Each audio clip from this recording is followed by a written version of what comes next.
Hello મિત્રો, શેરબજારની વાતોમાં મિત્રો આજે મસ્ત ટોપિક પર વાત કરવી છે અને ઉદાહરણ દ્વારા સમજાવવાનું છે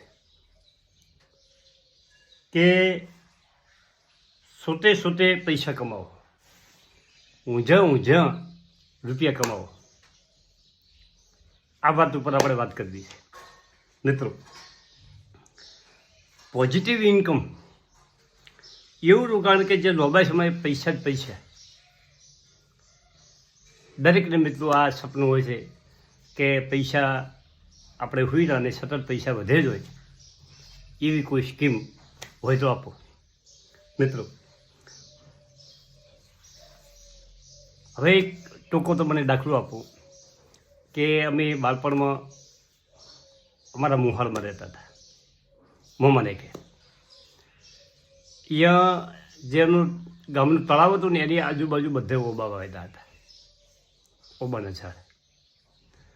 હવે જે અમારા મોમાનીયાના જે ઓબો હતો ને, એક જૂનો ઓબો 100 વર્ષ 150 વર્ષ ઉંમર થઈ છે ઓબાની.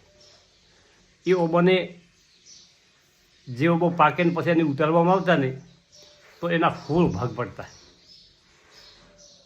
કેટલા ભાગ? 16 ભાગ.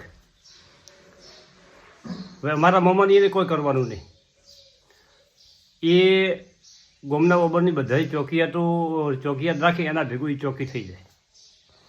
જ્યારે ઓબો ઉતારે ત્યારે એમનો ભાગ લેવા જવાનું રહે. પછી મેં મોમાને કીધું કે મોમા આ રીતે તો કઈ રીતે? કે અમારા દાદાના દાદાએ આ ઓબો વાયેલો હોય, એ 2 ભાઈઓએ. પછી એમના બીજા દીકરા 3 હતા, એ અમારા દાદા. અને એના પછીના મારો કાકો ને મારો બાની 2 દીકરા હતા. એટલે શરૂઆતમાં 2 ભાગ પડે, એના પછીના 3 ભાગ પડે. એમ કરતાં કરતાં મારે 16મા ભાગે કેરીઓ આવે મિત્રો. આ એમના દાદાએ એક ઓબાનું વૃક્ષ વાવ્યું. બેઠા બેઠા દર વર્ષે એમના ભાગમાં 2 થી 3 મણ કેરી આવી જતી. એવી રીતે મિત્રો હું તો મને દાખલો આપું કે ઓબાનું એક વૃક્ષ તમે વાવો તો તમારે 4 થી 5 વર્ષ કે 100 વર્ષ દેશી ઓબો હોય તો રાહ જોવી પડે ફળ આવવાની. પરંતુ પછી એ કન્ટિન્યુ ફળ આપે. 100 વર્ષ સુધી 150 વર્ષ સુધી ફળ આપે જાય, સતત ફળ આપે જાય. હવે એવી રીતે હું તમને શેર બજારની વાત કરું કે 2008માં જ્યોતિ રીઝન કરીને મેં શેર લીધો. ફક્ત 30,000 રૂપિયાનું રોકાણ. એ સમયમાં 100 રૂપિયાનો શેર અને 5,000 શેર લીધેલા. સૂકો સટ્ટો મને હિસાબ કહું મિત્રો. હવે એ 100 રૂપિયાનો શેર 2008માં ઘટીને 2 રૂપિયા થઈ ગયો. કેટલા ટકા ઘટાડો? પરંતુ પોર્ટફોલિયો મેં મૂકી દીધો હતો એક બાજુ. હવે 2 રૂપિયા થાય કે 1 રૂપિયો થાય, જે થવું હોય થાય. એ વખતે કંપની નવી અને કંપનીનો સેલ બહુ ઓછો. નફો એનો લાખમાં કરોડોમાં નહીં, અને વેચાણ 1-2 કરોડ. ભગત નાની કંપની. 4 કરોડનું શેર કેપિટલ, એટલે કે 40 લાખ શેર બહાર પાડેલા. એટલે આ કંપની ધીમે ધીમે ચાલવા મળી. કરોડોમાં નફો થયો. હમણાં જે આ ડિસેમ્બરનો ક્વાર્ટર, એમાં કંપનીએ 1 ક્વાર્ટરનો 19 કરોડ નફો કર્યો મિત્રો. 71 કરોડનું સેલ કર્યું અને 19 કરોડનો નફો કર્યો. કંપની મહિને 9 રૂપિયા ડિવિડન્ડ આપે. મહિને 9% એક શેર ડિવિડન્ડ આપે છે દર વર્ષે. પહેલાં 100 આપતી હતી, 3 આપતી હતી. છેલ્લા 100 થી 7 વર્ષથી ડિવિડન્ડ કંપની આપે. કંપની બોનસ આપ્યું છે. શેર વધીને થઈ ગયા 3 ગણા. અત્યારે 1400 રૂપિયા ભાવ આવે. 1350, 1400 ઘટીને હમણાં 1250 જઈને 56 જઈને પાછો આવ્યો. હાઈમાં 1600 અને ઓલ ટાઈમ હાઈ 1800 બનાવી દીધો. ચાલે જાય છે ધીમે ધીમે. રોકાણ કેટલું? હવે બીજી કંપનીની વાત કરું. APL Apollo tube. સ્ટીલનું સ્ટ્રક્ચર જે બનાવો છો બિલ્ડિંગોમાં, એરપોર્ટ ઉપર ને બધે આખા દેશમાં 25 થી 30% એક જ આ કંપનીનું કામ છે. ઇમ્પોર્ટ પણ ઘણા દેશોમાં કરે. આ કંપની બિહાર ટ્યુબ કરીને કંપની પહેલી હતી. જ્યારે મેં શેર લીધો હતો ત્યારે બિહાર ટ્યુબનો લીધો હતો. પાછળથી આનું નામ બદલી અને APL એપોલો ટ્યુબ એનું નામ થયું.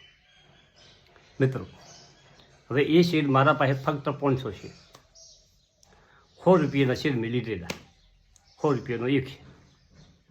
મિત્રો, એ પણ 2008 એ પોર્ટફોલિયોમાં પડ્યો જ હતો.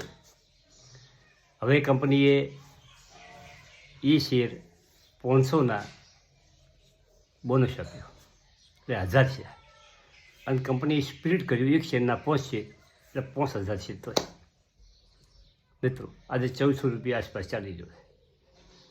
સારામાં સારું ડિવિડન્ડ મળે.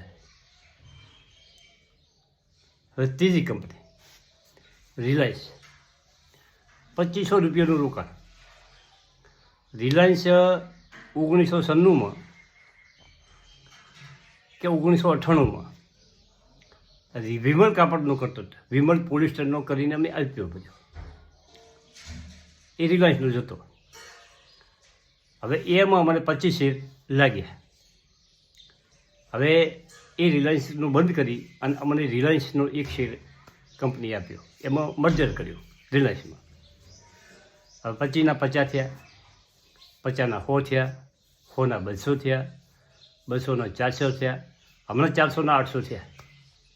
અને પાછા 400 શેર જીઓના આપ્યા. દર વર્ષે કંપની ડિવિડન્ડ આપે. 85 શેર.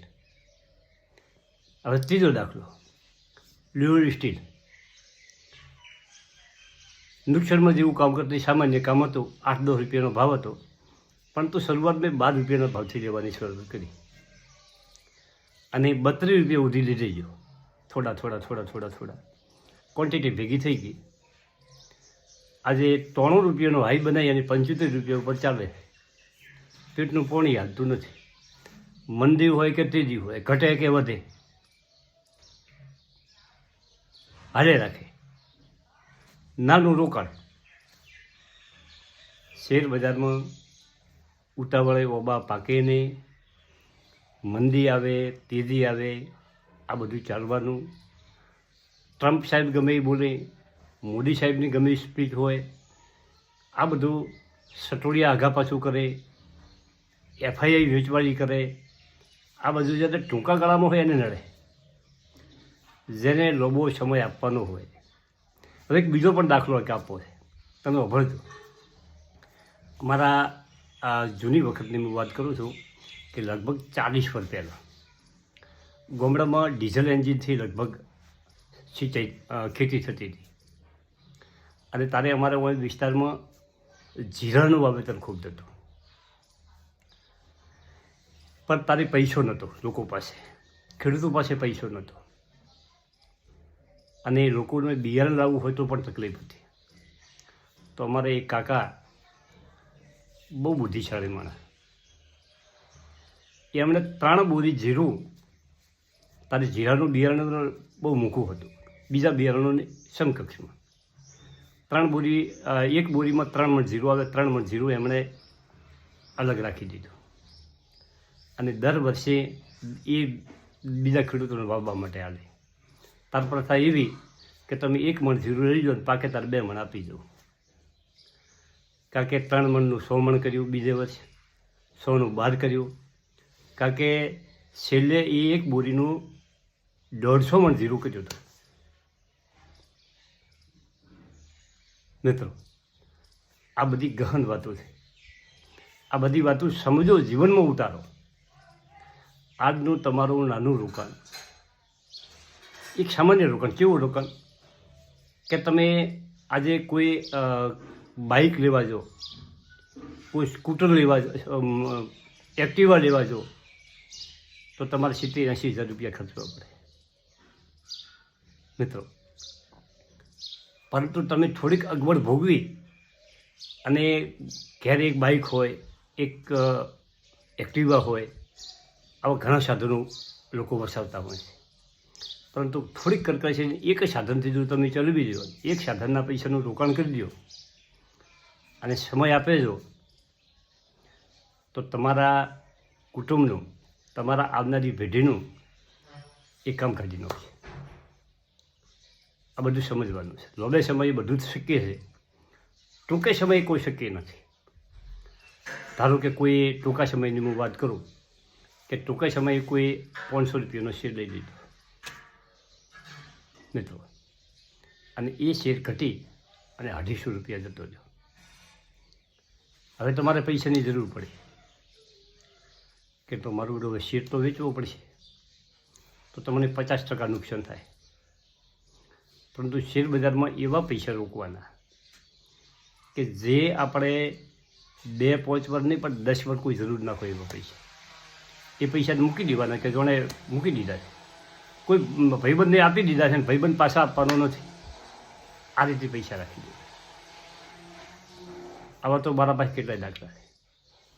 અમારું આમ જનરલ કુટુંબ મોટું કુટુંબ, અને બાપ દાદાના મિલકત માપી, મિલકત ગામના બીજાના પ્રમાણમાં અમારી મિલકત માપી, કેમ કે ટુકડા ખૂબ થયા. જેમ ભાઈ વધ્યા એમ ભાગ પડ્યા. જો અમારે બધાની હરોળમાં જીવવું હોય ને રહેવું હોય તો અમારે નવી ખરીદી જમીનની કરવી પડે, તો જ બધાને જમીન પ્રમાણે અમારી સચવા. બીજાનું કુટુંબ કદાચ નાના હોય, કોઈને 2 ભાઈ હોય તો અમારા 3 ભાઈ હોય, એમના 3ના છોકરા સતત 2-2 હોય. એમ સતત અમારો જે કુટુંબ છે એનો વિસ્તાર ખૂબ થયો. એટલે અમે પહેલેથી જ અમારા મગજમાં વાત છે કે ભાઈ આપણું કુટુંબ મોટું છે એટલે આપણે કોઈક ખરીદવું પડશે, આપણે કોઈક લેવું પડશે, આપણે જમીનમાં રોકાણ કરવું પડશે, આપણે ગમે અહીંયા ધંધો કરવો પડશે. આ તમારા મગજમાં બધું રાખવું પડે નાની ઉંમરથી. આ બધું મારે 19 થી 15 થી 20 વર્ષની ઉંમરે આ બધું મગજમાં ઠસી ગયું હતું મિત્રો. એટલે જ આ બધી તમે કરી શકો. બાકી મોજશોખ તો દરેકને કરવો હોય છે, પણ એના પ્રમાણમાં મોજશોખ કરવાનો. 4 દિવસની ચોંદની ઝાકળ શોખ જોઈ અને ગોડા નહીં થઈ જવાનું. લોકો એક દિવસ યાદ કરશે કે હો ભાઈ મજા કરાવી, તમે તો વટ પડી ગઈ. તો બસ આ જ શબ્દો હશે. બાકી આ શબ્દો તમારે આખી જિંદગી તમને તકલીફમાં મૂકી શકે છે. તમે મોટો ખર્ચો કરી નાખો તો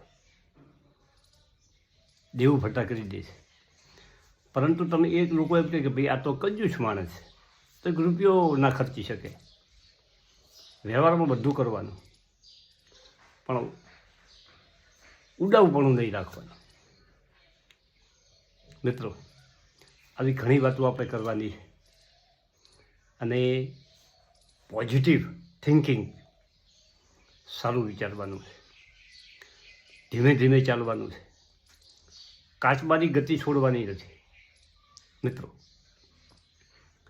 કાચબાની ગતિ છોડવાની નથી.